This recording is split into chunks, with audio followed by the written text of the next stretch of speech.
Welcome to the E Show, presented by the Hockey Podcast Network. Founded in 2013, the EHL is your next step on the path to college. Over the past decade, the EHL has established itself as the college placement leader on the East Coast. And now, here's your host, the commissioner of the Eastern Hockey League, Neil Ravin.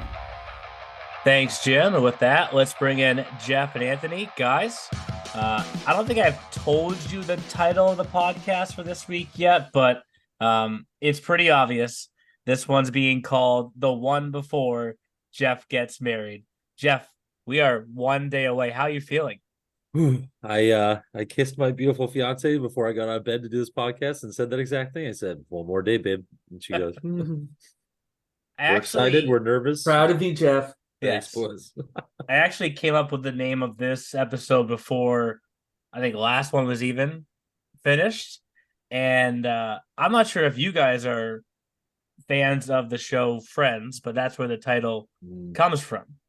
Do you know that, Anthony? Like every episode in Friends was like the one and then like some sort of like tagline that went with that show. Right. It was funny because I was thinking like It's Always Sunny in Philadelphia, where it's like the gang does one more podcast before Jeff gets married, but I guess that works too. Well, no, and like it's always Perry. Well, that's the thing. Is like I did this, I came up with this before like that happened. Right. Like not envisioning that happening. So this is like a subtle Friends plug, right? Yeah. But for those people that haven't watched the Anthony, like even I at first, and like I would be like walking around the house and Vicky would be like cackling to Friends and be like, "What's so funny? Like I don't get it. Like what's so funny?" Then I actually sat down and watched all 10 seasons. Yes, it's 10 seasons. Like it is laugh out loud funny. Yeah. So I feel like Chris would appreciate that. Oh, Chris would eat it up. Eat it up. Chris, but they're Rich DiCaprio. Would yes, but they're 20-minute episodes, so you can like rip through it. Right? There's like 20 or so episodes per season. So yes, I came up with this name for this episode before what just took place. Jeff Matthew Perry passed away, so nothing to do with our hockey, but he was such a big hockey fan. Yeah, Ottawa Senators fan. And the title of the podcast, I felt like it would make a lot of sense for us to say, rest in peace, Matthew Perry. And for those who haven't watched the show, like take the time to do it, because like you can crush like 4 or 5 episodes a night, and all of a sudden you're through 10 seasons and you look back and think, wow, that was something pretty funny. So we may have to get a little E-Crew Friends cinematic type of dramatic type thing. We did that at Bentley years ago. It was wicked funny with like starting lineups with guys and the Friends song and stuff. So yes, what you could do also, Jeff, is homework after your wedding. You could figure out who is each character from Friends, right? That I was just thinking that too. Who is Ross? Who is Phoebe? Yes, exactly. So, but with that, let's start going around the East Show to figure out where things are at now in the EHL and EHLP. Let's take a look at what's going on around the E Show. Around the E Show is presented by BioSteel, the sports drink of the EHL. Use the promo code EHLB1. That's EHLB1 for 25% off when you check out at biosteel.com. So one little calendar note that everyone can make. Next week's podcast is coming out a day later, because we have a mini showcase next week. It's so funny that we're calling this a mini showcase when there's 16 teams, which was the size of the league like 3 years ago. so there's which is a beautiful deal. Yes. So next week's mini showcase features everyone from the North Division, the East Division, and the Central, except for the Apple Corps. The week after, the 14th and 15th, is everyone from the South Division. Essentially, how we made this work out was the Apple Corps didn't come to this mini showcase in November, and the Rough Riders didn't come to the mini showcase in February, and they have an extra home and home series because of it, right? If you want to pull up our map and circle the Rough Riders and the Apple Corps, they're kind of just in the middle. Of everything. And they're very centralized in the Central Division. Yes. What do you know? Well, it's more like it's more like they're on an island, but it's not really an island because it's all like interlocked land. But they're in an island because like after each other, like the 87s are kind of close to the Rough Riders and the Chiefs are kind of close to the Apple Corps. But after that, like everything's kind of like stretched either towards Philly or towards Boston. So, but yes, I bring that up now because we're recording this podcast now, and then next week's is going to come after that mini showcase. So I think we'll start with those 3 divisions that will be there at that mini showcase, and that's the North, East, and Central. And which division do you guys want to start with? Because these are, I mean, what took place last year is not taking place this year. Is that a fair assessment? Yeah, I'd say so. I mean, hey, Railers got some really serious competition with the New York Apple Corps this year in the Central Division. Why don't we just start at the Central, Neil? We'll just go right down on the standings page, right? Number 1 ranked team. We named the Railers the number 1 ranked team in the power rankings in both the EHL and the EHLP. I don't have this stat in front of me, but they're 23-2-1 combined. That probably has to be the best start for an organization in league history. Correct. Like thanks, Coach Bertoni. Yeah, like I just love you, Sean. We've had really good single team starts. Like I remember there was one year the Revolution won like 17 straight games to start the year, but I don't think we've ever had both teams start the year this well.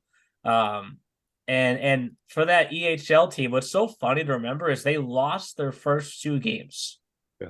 They literally lost. They lost on opening day to the Terriers in overtime, and then lost to the Lumberjacks in the Lumber Railers game when I think Matt Pacheco scored and Cam Wickens was in net. Yep. And then it was I called that game. That was a fun game, actually. So it's like, and then they've won 10 straight since. Yeah. I think they're pretty good. I think that where do they rank compared to last year's team? They're okay. Right. I mean, that's the thing. This is a team like we've talked about, full of returners. Jack Wyman, Tristan Boyer, Corbin Mealy. I mean, one of the things we talked about at the beginning of the year, though, guys, was about how are you going to replace Stefan Kulonic and how are you going to replace Xavier Lapierre? Aaron Matthews 6-0. Jake Basile texting me and Neil the other day about how he's like going very, very much under the radar, and I agree with him, which is, I know we're going to get to it, but popular, maybe unpopular fantasy pick. Yes. Because you want to make those unpopular picks, guys. Neil's going to tell us all about that. Anthony as well, because you two are pretty good at that fantasy thing this year. Well, and it's a good duo. Like the Kulhonic Lapierre duo is now Matthews and Adam Casper. And Casper, yeah. And Casper wasn't the starter for ProTech last year. Split time. Split time. Couple of guys. Yeah, and now he's kind of found a good home there. And this isn't the Bruins podcast, Jeff, but they're doing the Bruins thing. They're going Casper Matthews. So it's like the Bruins are going Swayman Olmark, and it's like, it's totally different levels, obviously. But I think in order to keep the guys fresh, like knowing that the next game the other guy's going to go, it probably, not to speak from a goalie perspective because I'm not a goalie, but it probably makes them mentally feel more prepared, right? Know that if Matthews has this one, I have the next one. We just keep going back and forth. Right. Yeah. I mean, like you said, that's a great comparison, Neil. It really is like a Olmark Swayman duo. And as you've seen with Boston, the team believes and buys in both guys, and maybe they both have different styles, but they still know that each goaltender is going to give them the best chance to win on any day, any given night. And yeah, kudos to them. Wow, good job, Railers, so far. I think it's funny because I know the Express isn't in the Central Division, but I think for both teams where you have Stefan Kulhonic, Jack Bosher, 2 guys who've been around the league for a while, and then you think, how are these teams going to replace goalies or their longtime goalies? And both teams have really done so. I mean, that's a great point, Anthony. Yeah. Yep. The Gerard has been great for Walpole too. Yep, Gerard. I mean, Alex Koenig and Philip de Champlain. I'm sorry if I butchered that name. They all have save percentages well above 920.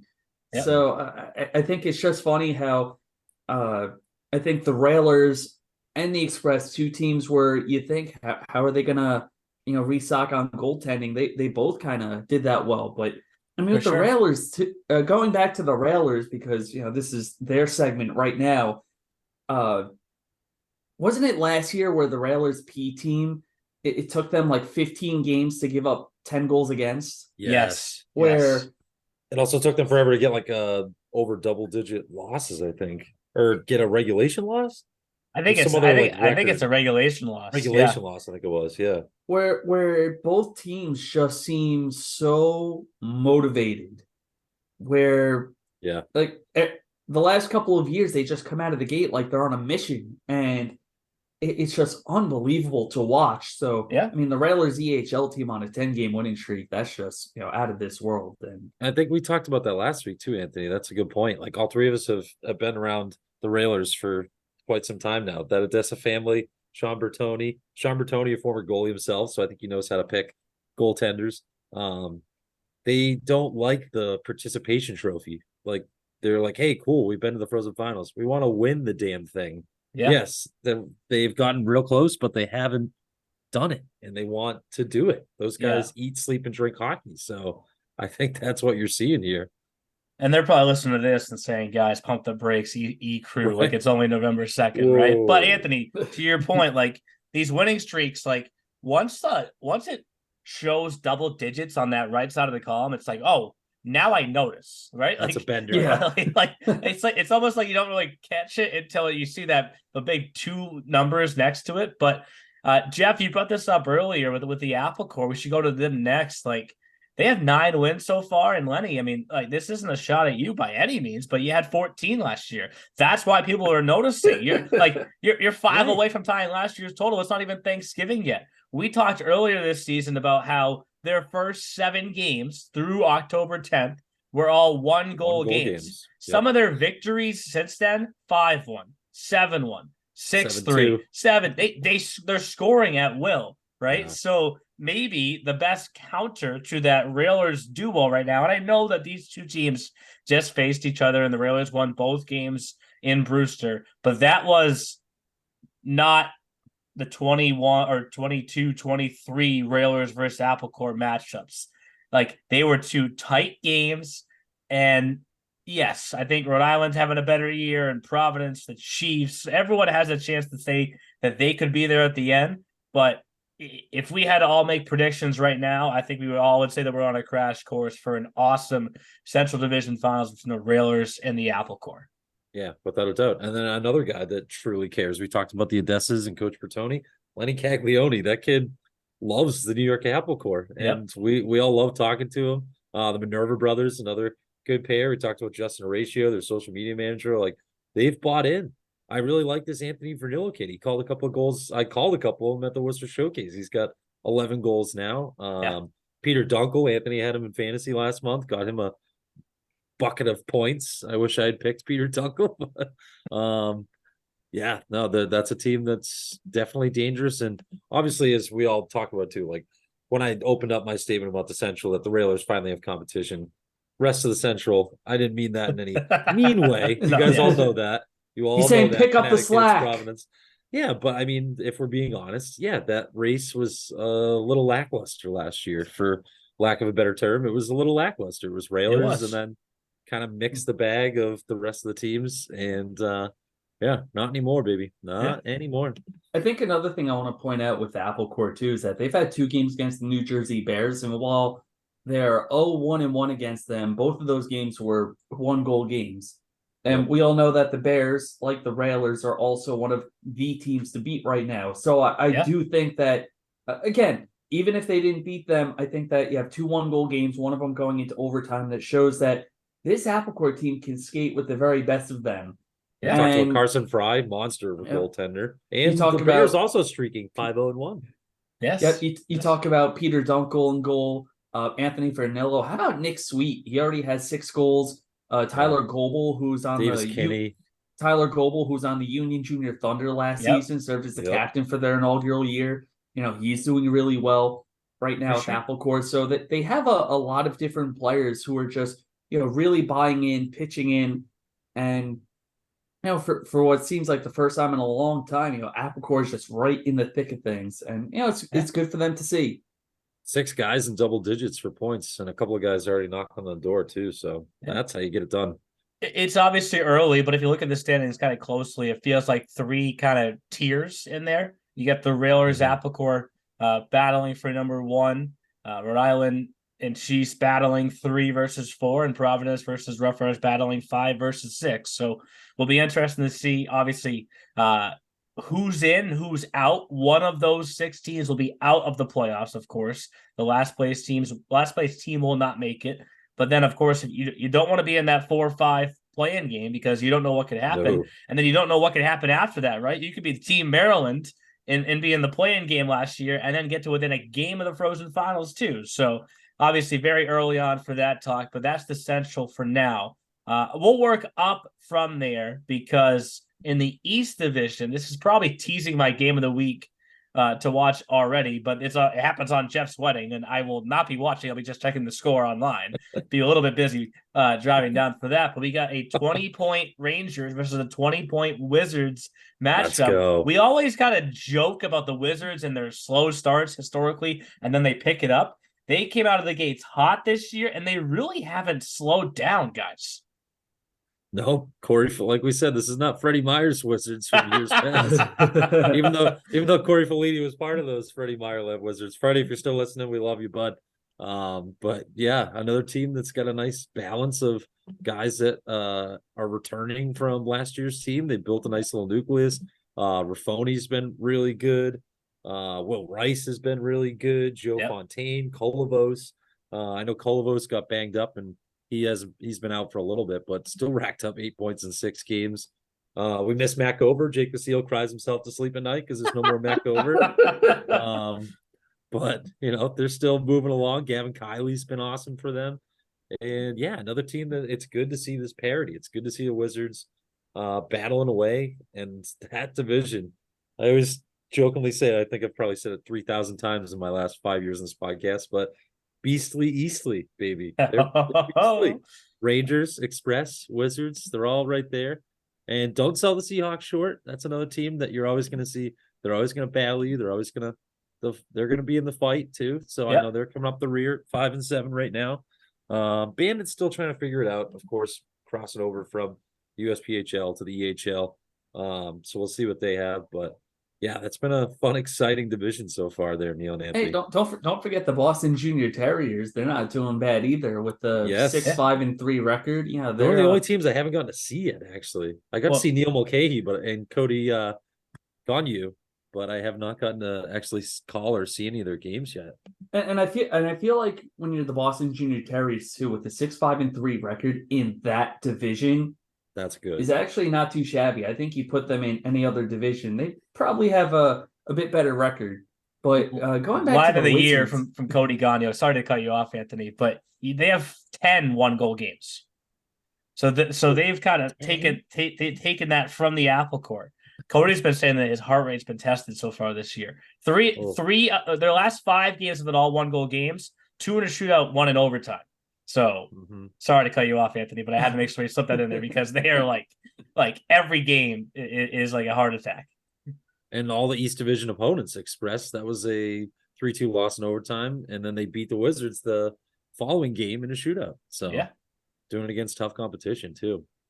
I think I should just look at the numbers and just see how many 1-goal games there are right now, because I'm seeing the same thing in our division in the South Division.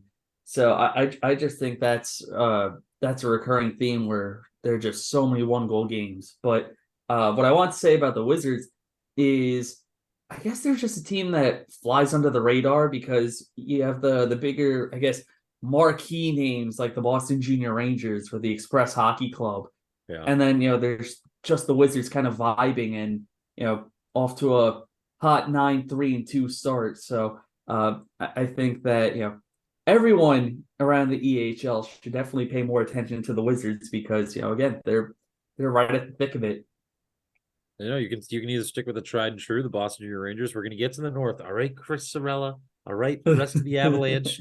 We hear you chirping. I saw big Chris Sorella at Bentley football with CJ playing for Franklin Pierce the other day. Weirdest football game I've ever been a part of. Holy whatever. I wanted to say so many swears right there, but have you guys ever seen a football game won on a safety? No. That happened the other day in Waltham, but Yeah. the Avalanche are a little upset. Neil? We'll go to them in a second because I got this number Quick. for Anthony. 46% of games so far this season. 1-goal games in the EHL. Almost Wait, half. I just want to talk about that football game that Jeff went to. Our EHLP team, we have an intern who goes to Christian Brothers Academy. His name is Holden Williamson. We've actually got him on the PA for some EHLP games, and he loves safeties. Like, he roots for safeties every single game. If he went with you and a game won on a safety, he would have lost his mind. But great kid, family friend of Matt Kiernan, so he's been working with me and Chris. We love working with him. Thought I'd give him a little shout out on the podcast. But yeah, he's a safety fanatic, Jeff. He would have loved that. Holden, welcome to the fam, man. I think you gave me a follow on Instagram. Thanks, Holden. Oh, that's great. We should touch on the Express too. Who we want to talk Rangers and Wizards, but the Express are just ho hum quietly at 9-2. And speaking of schedulers, Anthony, he can't get mad. Now I'm getting flack for it. Well, no, Nick Coda can't get mad at the schedule that he made himself, right? So last Tuesday, the 24th, the Express shut out the Wizards 1-0. Then they play 28-29 off 30 and play again 31. So they play 3 games in 4 days, right? Against the Terriers, the Rangers, and the Avalanche. That was both of our games to watch last week, Neil. What? Like that's a hell of a schedule. They beat the Terriers in overtime 3-2. They beat the Rangers 5-2. Lose late to the Avalanche 3-2, and I think in a way proved that hot start is now for real.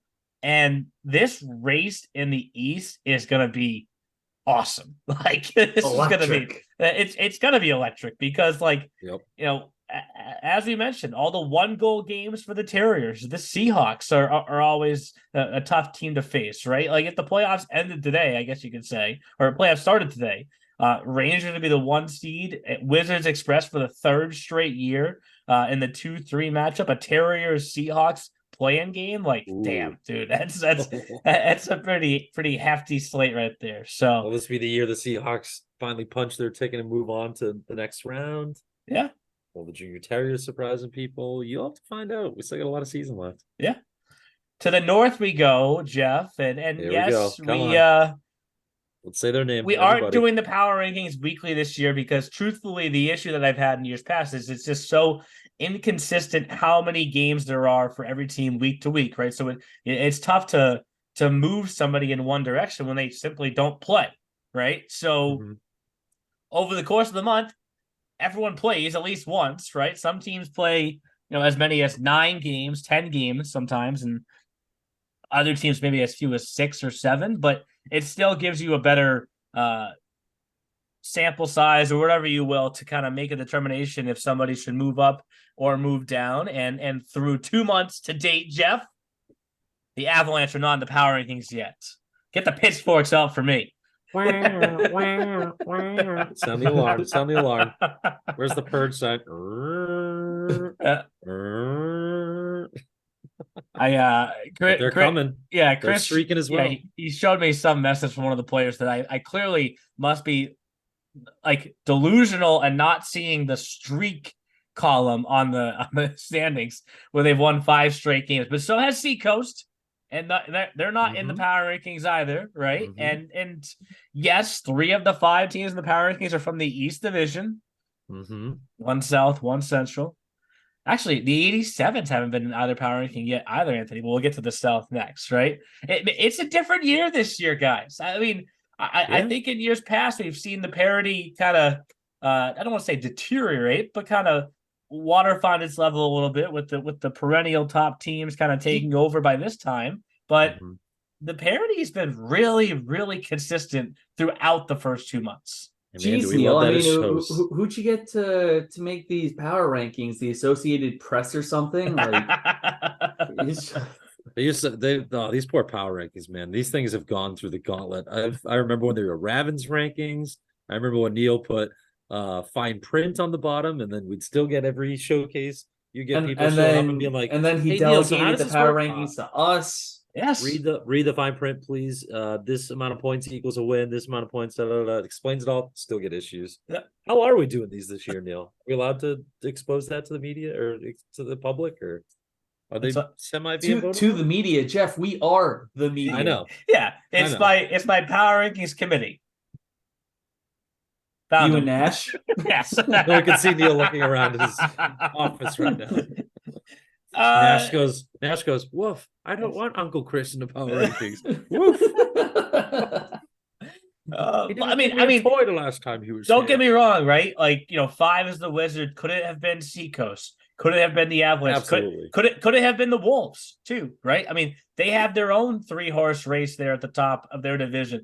18 points, 17 points, 16 points. Maybe it's not where the North was last year, where they were just rolling everybody. And to Anthony's point, not playing each other by this point last year either. So they were really rolling everybody else. Like, it's still a tight division, right? Even though you could have like a 5A, a 5B, a 5C, a 5D if you want. Like, we want to start throwing that in. Yes. It'll help you sleep at night, kids. And again, like, you can't sleep on Vermont, and Seth feels like that group is just right there, ready to take a step. But he did say, he goes, we have 19 guys that were playing in the EHLP last year. If not for us, for somebody else. Like, we're a young team. The Warriors, as we know, were the first team to knock off the Huntsmen, the first team to knock off the Express. The Express. Like, they're no slouch by any means. So another interesting division to just kind of keep an eye on and see. Like I said, maybe it's not what it was last year, but it's still tighter than ever. And I just saw Mike Clardy real quick at Northeastern the other night. Yeah, he was at our Northeastern men's hockey game, and he said that about his Warriors. He was like, I know, Jeff, I know if you look at our record, people are going to judge us accordingly, but he's saying the same thing about all of them up in Haverhill, that they're starting to buy in. They're starting to figure things out. They're losing those tough games. They just have to learn to finish. And I mean, that's junior hockey in a nutshell, right? Is teaching these guys how to become mature hockey players, become, I don't want to say kind of like adult hockey players, right? You're moving out of your younger years and you're learning how to truly batten down the hatches and play a full 60 minutes and win and finish a hockey game. So so that's your report from Coach Claw and the Warriors, that they're coming for you, the rest of the North. So be on the lookout. And now we'll get to the South, because I thought I had a pulse in the South, and I didn't, Anthony. I didn't. Like, I mean, each one of these teams, man, like, I have to start with Maryland, because I talked to Eric Prosian prior to this 3-game winning streak, and he literally said, watch this.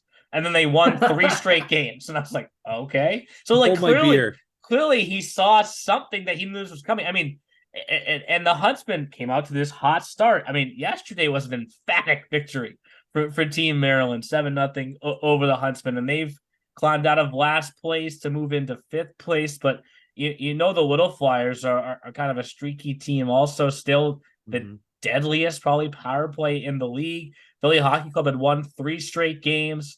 87s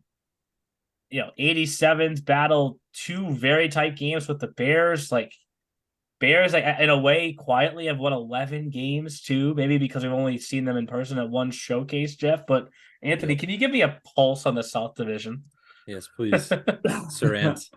Well, because I was joking about it before, there are just so many 1-goal games with, apologies to the Pennsylvania Huntsmen. I mean, you think about it, like the Huntsmen, that loss, it took them back to an even goal differential. Yeah. And you look at every other, I mean, the Bears stand out at a +19 differential just because they've been so good. 87s are in 2nd place. They only have a +5 differential. The Huntsmen are even. Team Maryland's at +1, with a 5-5-2 record. Philly Hockey Club and, Philadelphia Little Flyers, they're both, a little bit under -10 and 12, but it's just like last year. All the games are just so insanely close. Yep. Where you look at the Bears, they're off to a good start, but I'd say every team in the South Division, Like those wins don't come easy for them. No. Where it's not like they're far and away the better team. And I don't mean that as an insult to the Bears because they have some really good players on that team. It's just that, it just kind of adds to that point of how close everything is in the South Division. I mean, the 87s, they were able to get it done in overtime yesterday and snap the Bears' winning streak. All right. That was a good back and forth affair. Looked like 1-1, 2-2. And Carson Fry made some unbelievable saves.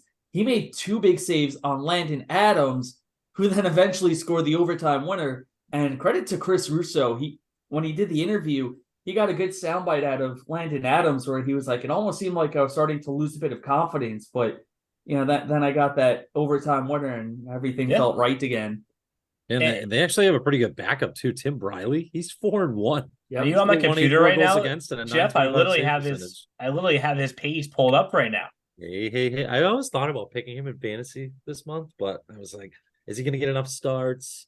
Well, it's almost like it's almost like 2/3, right? Because they've had 14 games, and Fry's got 9 to Briley's 5, so it's almost like 2/3, right? Yeah. It's gonna start to he could start to threaten your boy Thomas McLaurin from a few years ago. Remember him, Jeff? When he was 14-0. Well, I think it was the same thing with Brendan Brawley. Was the starter for the Little Flyers? Brawley would probably get 2/3, but every time McLaurin went in, he won. And guess what? McLaurin is now the starting goalie at Assumption, right? So is he really? Yeah. For any goalies that are listening out there, you may not be the starter per se in the EHL, but you could still start in college. Yeah. Right, so he's leading. Will notice you. He's leading Assumption, who has recently won the Northeast 10 too. So they're a pretty good program, right? Yeah. So, that's so funny. I literally have his page pulled up right now, Jeff. So we've been working together for quite some time. We're developing some chemistry here, pal. You want to get married? I'll let Christina take that one. Want to be my side wife? Yeah. I mean, if you needed to call me up tomorrow for anything, Jeff, I'll be right there for you. So. I know. You're the best, bud. You're the best. Love you. Love Vicky, too. Yes. Vicky, you can have him. I know. We'll share. We'll shift to the EHLP. We'll shift to the EHLP. Family show. Start in the New England division where 3 teams have 9 wins. So maybe the New England to the north of the EHLP, right? Maybe that is kind of like or last year EHL is now this year EHLP. I mean, Adirondack has looked tremendous. The Wolves have looked good. The Avalanche, kind of a slow start, but they've turned it around. They have 3 straight wins. That New England division is awesome right now. 19 points for the Thunder, 18 for the Wolves, 18 for the Avs. And yes, the Lumberjacks are technically 4 games behind with 10 points, but going to Vermont is not an easy thing, right? So I don't want to get too far ahead of this, right? But maybe the Wolves and Avalanche are probably saying hey, Adirondack, you take the 1 seed because you're a little closer than we are. We'll stay over here in New Hampshire and play Wolves and Avalanche back and forth. But go from Laconia to Hooksett. Yeah, not to get too far ahead of ourselves, but the way things are set up, 1, 2, 3, 4 right now. If you had to ask the 4 teams, they probably would say, yes, that sounds and looks good to us. Absolutely. So, and we just saw some stars of the week. You got Xander Lunny or Looney? Looney. Xander Looney. Job well done for him. Then Jordan Dickinson, a returner guy for the Adirondack Junior Thunder. And Camden Ignatovich, another tough one in the Avs. Yeah. Good. I'm glad you tried it, not me. But Jacob Seal. Hello. Cody Davidson from Adirondack's been named starter of the week 3 times. So an awesome division far in the New England. We'll just go in alphabetical or however the website's set up here. Mid-Atlantic next.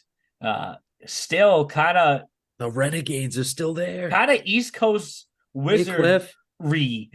Just kind of still ho-hum at the top. And again, Anthony, another week passes, and we cannot wait for the 87s to face the Renegades. This hasn't happened yet. No, and the 87s have kind of had an up and down year themselves. Look at a 7-7-0 record, right? Mm-hmm. Huntsmen are technically 6-6 also, but they're 6-5-1. Little Flyers, look at that record, Jeff. 5-6 We show shootout losses on the website, so it shows 5-6, 1-2, kind of like 5-6 and 3. Feels like they play every game at 1 goal. This is another very interesting division. And remember, for the EHLP, the 2 divisions that have 6, 1 and 2 get a bye. So That's 3 right. plays 6 and 4 plays 5. So again, we're only in November, and I'm obsessed talking about the playoffs, but every point's critical. So Yeah, well, especially like you said with the Mid-Atlantic, you got 87 Huntsman Little Flyers all packed in, separated by 1 point. So yeah, that's 3 teams vying for 1 bye spot. That's going to be interesting. You have the New Jersey Renegades leading the Mid-Atlantic Division. Well, hey, Mike Narrigan, we talked to at the Worcester Showcase. He said he really likes his team, much better than last year. Really improved. Yeah, and if Connell taught me anything in last year's finals, it was don't sleep on the South, Anthony. That's right. But we'll go to the Boston division last. We touched on the Railers so far, 13-1-0. It's kind of just silly at this point, right? But is this the EHL or EHL Premier? It's Railers, Rangers, Express. They're all really good. Right. And look at the Rangers, 12-2-2. They just had a tough 2-1 battle with the Railers on Friday in Worcester. The Express obviously are off to one of their best starts ever at the EHLP level, 9-2-2. The Warriors kind of took a little bit of a step back in November. They came flying out of the gates, you guys remember, but they're still 8-5-1. Seahawks pushed the Railers to 14 seconds away from losing in regulation yesterday. That's funny. We should look into this. The Seahawks, the one team to hand the Railers a loss so far this year, and nearly did it again yesterday, only to lose in a shootout. So interesting that the Seahawks kind of so far may have the Railers number, but again, people will get mad that I'm talking about playoffs now, but in the EHLP, you have 3 division champions that go, and then that at-large goes.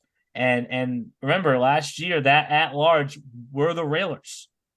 And they're the one that then got to Providence and went all the way through the round robin to the championship game. So you may not win your division per se, but every point is critical throughout the regular season in the EHLP.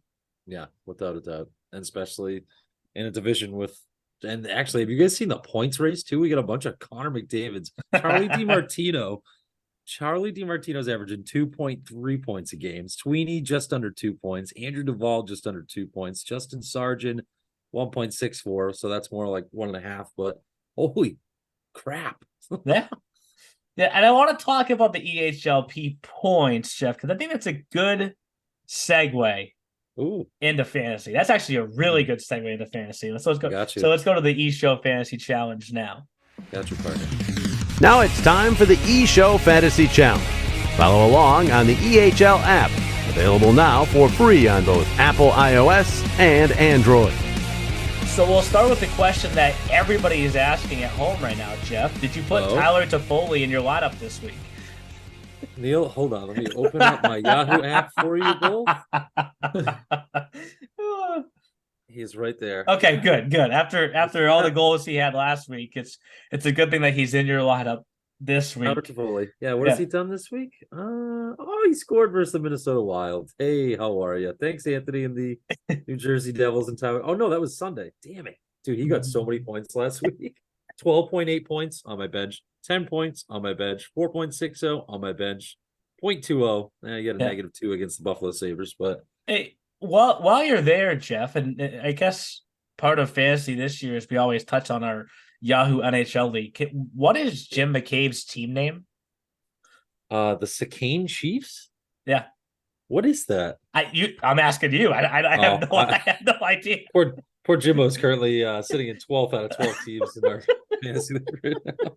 We're gonna help him out. Isho Kamish, you're in 3rd. I'm in 6th. Yeah. Where's Justin? Did Justin change his name again? Yeah, he did change his name to Chuck Norris. To Chuck Norris. I like that. You get that? He changed it to Chuck Norris.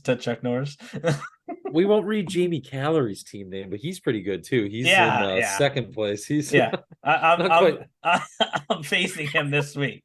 I do like how I have 373 even, Jeff. Look at that. even. Of Nice, course you do. perfect number for me. Jamie 1.7 ahead of me. I'm facing him this week, but Did you everyone's call your players to make sure that, guys, I need a symmetrical number or Yes. I'm gonna freak out. Well, I got actually, 334 too. yeah, So I actually had McDavid. It's kind of fun. But anyways, that covers Toffoli. That covers our fantasy league in the NHL. And now to DraftKings, Jeff. I've taken a pause a little bit since the Frozen Frenzy night that I was telling you about. I was thinking about getting back on for the World Series, but I was like, there's not really going to be good odds for this because the Rangers are just going to win the World Series, and I think they didn't give up a run in games 4 or 5. But as the NHL is starting to pick up now, and the NBA is starting to pick up now, while the NFL is already going, DraftKings Sportsbooks has some great offers for their new customers. they do. So you can still bet $5 on any game this week to score $200 instantly in bonus bets. And DraftKings isn't stopping there. All customers can take advantage of a sweetener offer every game day this October.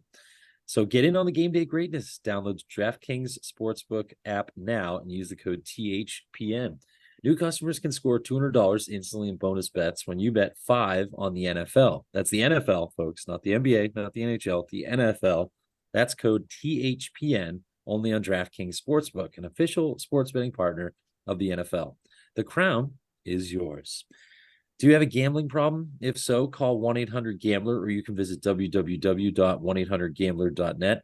In New York, you can call 877-8-HOPENY, or you can text HOPENY, which would be 467-369. In Connecticut, help is also available there. For problem gambling, you can call 888-789-7777, or you can go visit ccpg.org. So please play responsibly.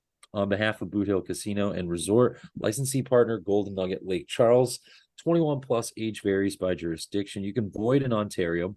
Bonus bets expire 168 hours after issuance. See sportsbook.draftkings.com/football terms for eligibility and deposit restrictions, terms, and responsible gaming resources. So now to the EHL fantasy, and should I just start pounding my chest, guys? Oh, God, here he goes.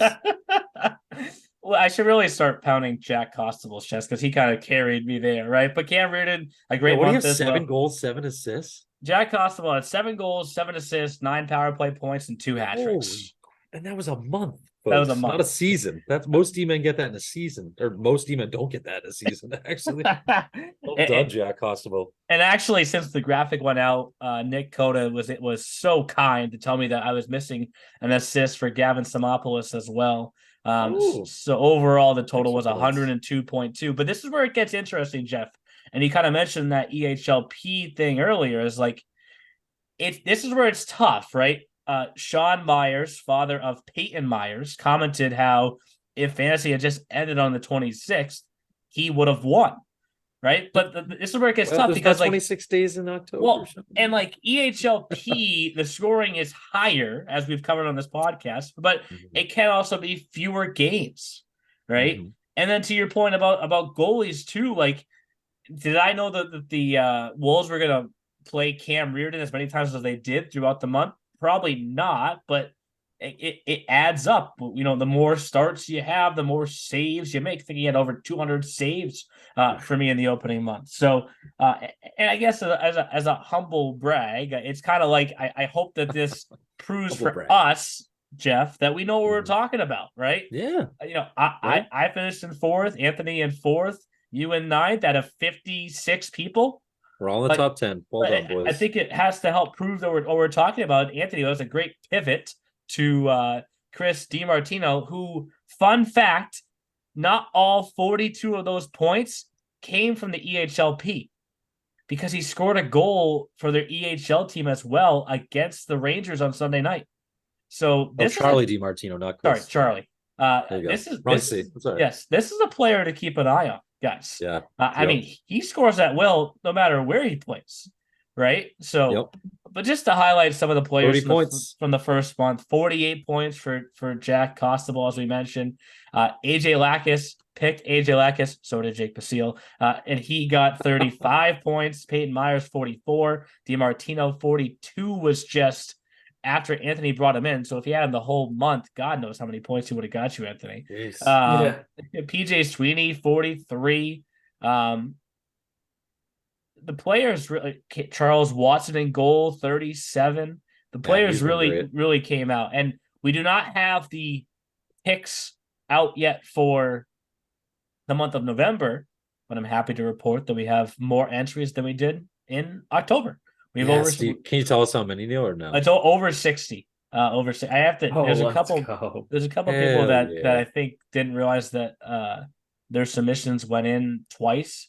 So I have to. They're trying to break the system. It's the same picks each time, right? I think they just didn't think it went through the first time, so I have to kind of sift through that. But there is one slight pivot that we wanted to tell you about, because Justin and I came up with this, and he's like, "What do we do with the people that win each month?" So do you get you have to exit the building now? Go ahead. No. There's going to be 5 winners, right? October, November, December, January, February, right? Which means 5 spots, 5 qualifying spots for the playoffs, right? So in the playoffs, we're not going to let the whole public be a part of it. Only the 5 monthly winners get in. Oh, I like that. The format for the playoffs still to be determined, but now everyone knows at home what you're vying for is a spot in the round of champions, if you will. Frozen Fantasy. Frozen Fantasy Challenge. The third. Finals, playoffs. The third? Stuff. Is this the third year? Fifth year. Fourth year. Right, 2019? I don't think we did it the very first year. It's the 5th year of the podcast, 4th year of fantasy. Oh, we didn't do it. I thought me and Brittany did. No, I think we came up with the idea. Yeah, the full seasons, because we started the podcast halfway through that year. 1920 season we started, right? Yeah. And then COVID. Yeah, that was a terrible year. Oh, Uncle COVID. So glad we don't have to talk about you on the podcast anymore. Yes, but we'll have the new picks out soon. Awesome. It's awesome just to see all the names of people that submit outside of our crew, right? We get the Jeff Mazzones, the Justin Horatio, broadcasters. Colin Casey submitted picks as well. Ryan McGrath. I think we know him pretty well. Yeah. So it's catching a little Colby fire. Walters. Catching a little fire. So we're getting a nice mix of current staff, old players, current players, parents. It's a nice You think Ryan McGrath is the kind of coach where it's I'm putting you on first power play because I picked you on fantasy. Go get points for me. 1,000%. Yeah. Ryan has told us he's called guys out in practice before. They're not even talking about you on the E show. Oh my god! I remember saying that last year. You want to get talked about? Do you want to be picked in fantasy? You stink. My god, we'll keep it there. It's a little ruthless, right? Right. But yeah, I mean, it's gonna make me sound arrogant, but I think it was a great first month. So it was. Well done, Neil. It was golf fun clap for you. Yeah, and Atkinson Country Club golf clap. Thank you. I think again, Anthony's in 4th, you're in 9th. This is about beating the E crew, right? Right. So I already now, got 2 ships, one with you, one by myself. I've been there, done that. And now, one of us has already punched one of those spots, right? So, we'll go over our picks for the month of November. I started with Jake said I have to call him this on the podcast. Luke Holyfield from the Chiefs, because he obviously scored in both All-Star games for the South Central team. Malachi Beyer from the Avalanche on defense, and I went with Carson Fry in goal. But now I'm wondering, Jeff, should I have picked really the backup? I don't know. We'll see.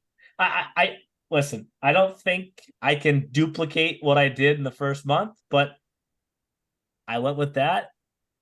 We'll see. Yep. Who wants to go next? Should we go 4th place next or 9th place next? I'll let Anthony go. He deserves it. Anthony, who are your picks for this month?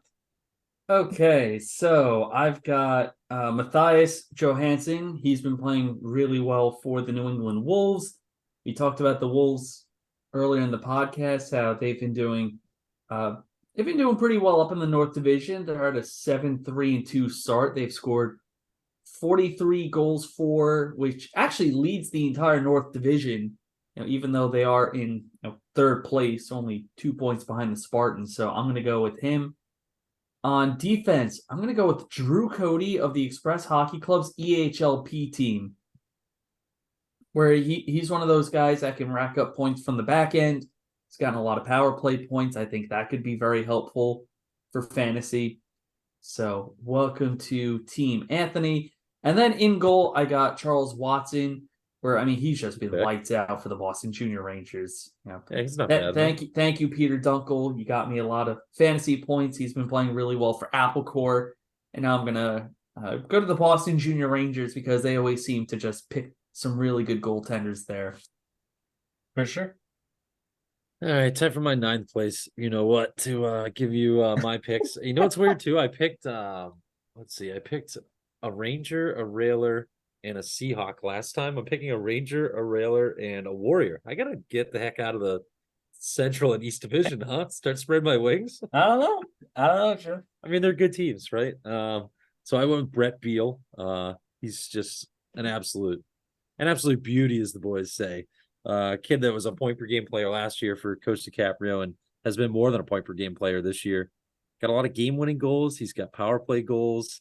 So he's kind of he can do it all. And as you remember, he was disgusting in the playoffs last year too, helping the Rangers capture a EHL championship, their second in their team's history. And then on the back end, I'm going to the EHLP. I'm going with Jacob Valenti. This kid's got 14 points in 14 games. Is he Jack Costable in the EHLP?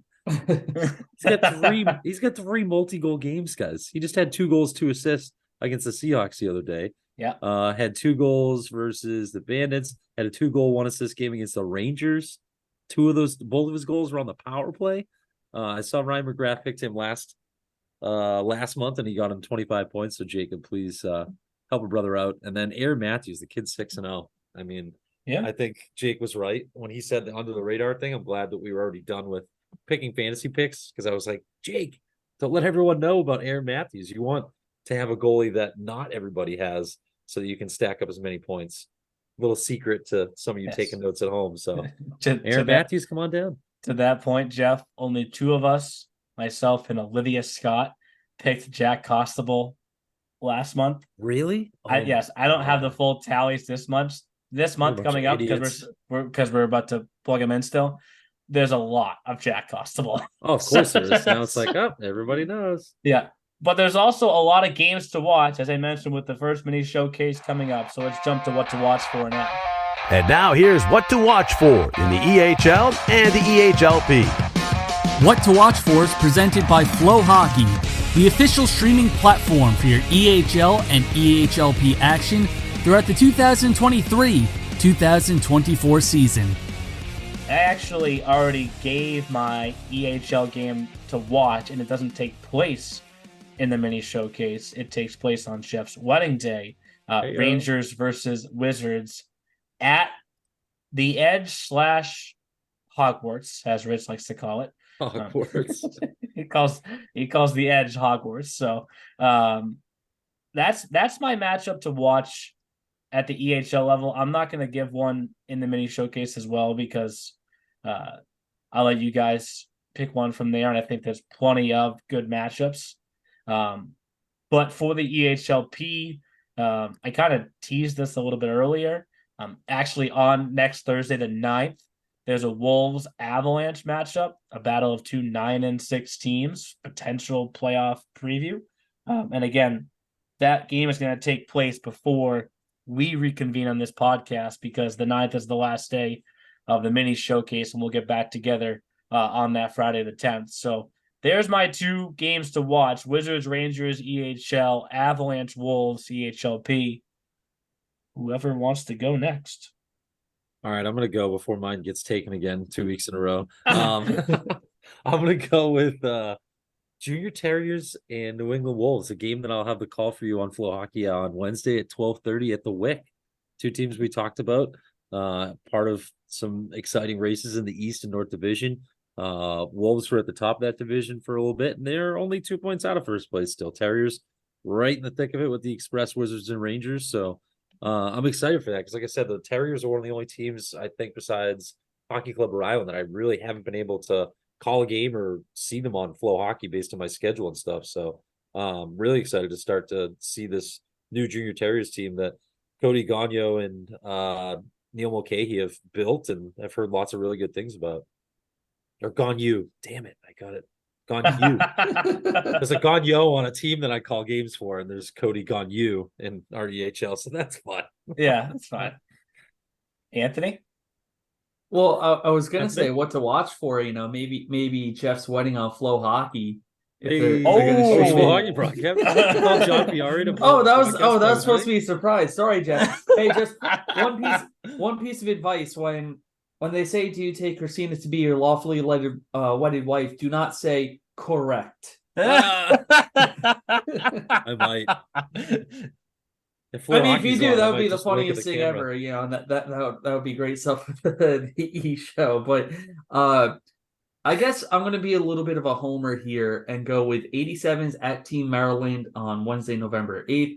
And the reason why I bring that up is because the 87s were 9-0 at Piney Orchard Arena. They had never lost at Team Maryland's true home rink since they entered the EHL. During one of the COVID years, they lost at Maryland's alternate rink, but they had never lost at Piney Orchard until Friday the 13th back in October. So now they're 9-0-1. Can they keep that point streak going at Team Maryland? And Maryland, by the way, just coming off that big 7-0 win over the Huntsmen. So Yeah. those matchups have always been very tight, very close. The 87s coming off a big win against the New Jersey Bears. Team Maryland putting up a 7th spot on the Huntsmen. So I think now both teams have a bit more of a chip on their shoulder where that should really be a fun matchup in the middle of that mini showcase up in Worcester. And then for the EHLP, I don't know, I guess I'll go with Abs Wolves on the 9th. Yeah. There you go. I like Where both teams have been playing pretty well up in that division. So we'll see how that goes up in Hookset. Well, that will do it for this week's episode, the one before Jeff gets married tomorrow. Jeff, we'll see you down in Providence. Anthony, we'll FaceTime you and Kristen somehow too. We are. Chris, we already talked about this pre-show. We'll fill you in. Yes. Again, no podcast 1 week from today on Thursday the 9th. It's coming out on Friday the 10th, Veterans Day instead next week. So between now and then, a bunch of games taking place in the EHL and EHLP. And as always, if you can't make it in person to watch any of the action, you can catch every game live on Flow Hockey. So, Jeff, I'll talk to you tomorrow. Anthony, talk to you next week. That's good, you boys. Thanks for listening to The E Show, presented by the Hockey Podcast Network. Learn more about us at easternhockeyleague.org and follow us on all of your favorite social media platforms. Also, be sure to subscribe and get notified when our next podcast episode is released.